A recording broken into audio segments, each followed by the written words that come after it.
And we're going to be adding a lot of electrical things to this vehicle it doesn't have now.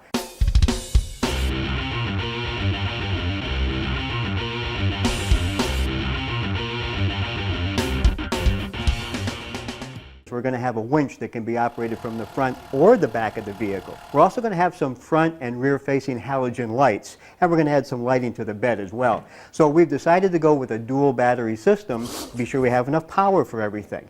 Now, the heart of a dual battery system is this. It's called an isolator, a multi-battery isolator, and its job is to allow the alternator to only recharge one battery at a time so the alternator doesn't burn up. So in other words, as soon as the front battery here is all charged up like it should be, it will allow the rear battery to be recharged, and that will give us a nice long life of the original equipment alternator. And all you have to do is find a place in the engine compartment where this will fit nicely, and I thought right in this area here would be okay. So I've taken a pencil and I sort of marked where I want to drill the holes, and you can see that fits right here real nice. And so the first step is to drill some holes and mount the isolator to the fender well.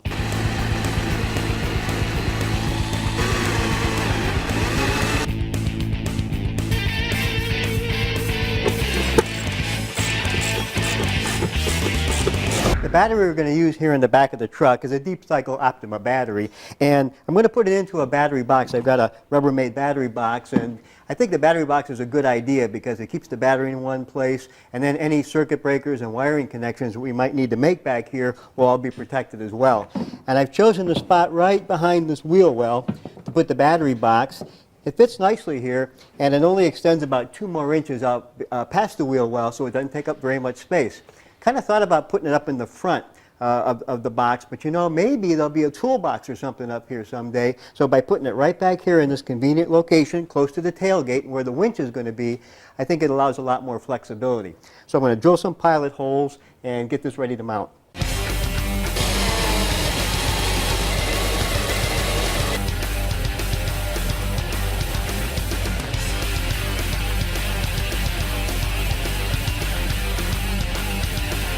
A light bar makes any project look great, but like everything else on our project today, this is going to have some very practical application.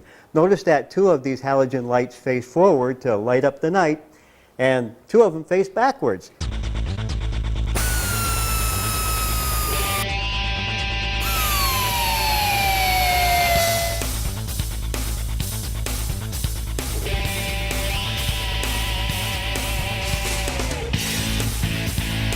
Well, we've got our front and rear facing lights onto the bar, and you can see we've got the wiring harness built underneath the bar, and the wiring from the power supply comes up through the weather stripping and then right up and through here, and all we have to do is connect up the butt connectors, the switches, and this should be ready to go.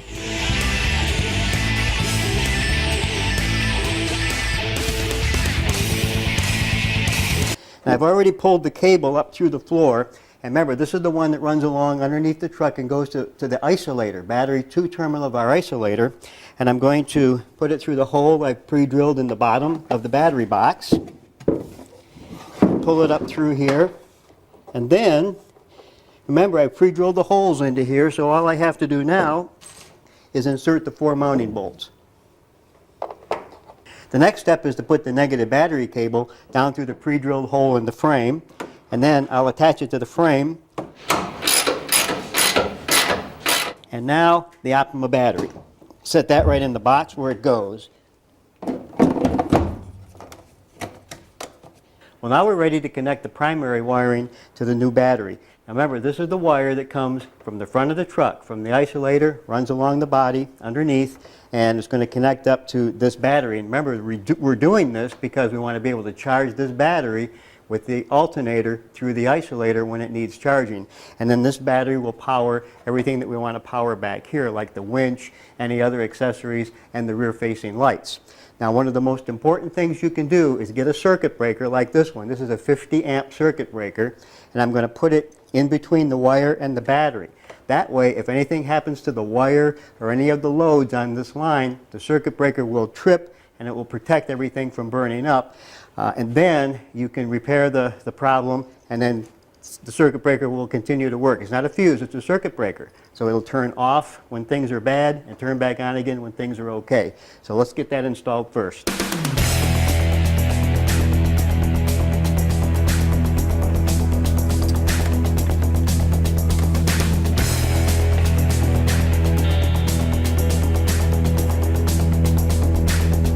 Well, as you can see, my positive battery terminal is ready to go. Now, this is the wire that comes from the front of the vehicle through the circuit breaker. And I've added one other one here. It has its own little fuse.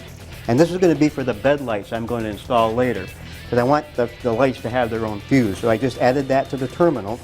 And this big wire here is going to be for our winch when we want to operate it from the back of the truck. And it'll be running off of the second battery. So all I need to do now is pull the protective cap off the battery. And I'm going to install an anti-corrosion ring. Now I'll put the positive battery terminal onto the battery post and snug it down with the wrench.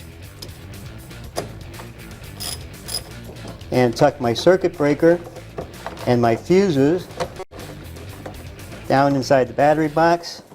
We've got a nice, neat installation. Now this is the negative battery cable, and I've got the negative winch cable connected to that post. And so all we have to do here is put on the anti-corrosion ring and tighten the terminal. And now we have all of our electrical connections made at the rear battery.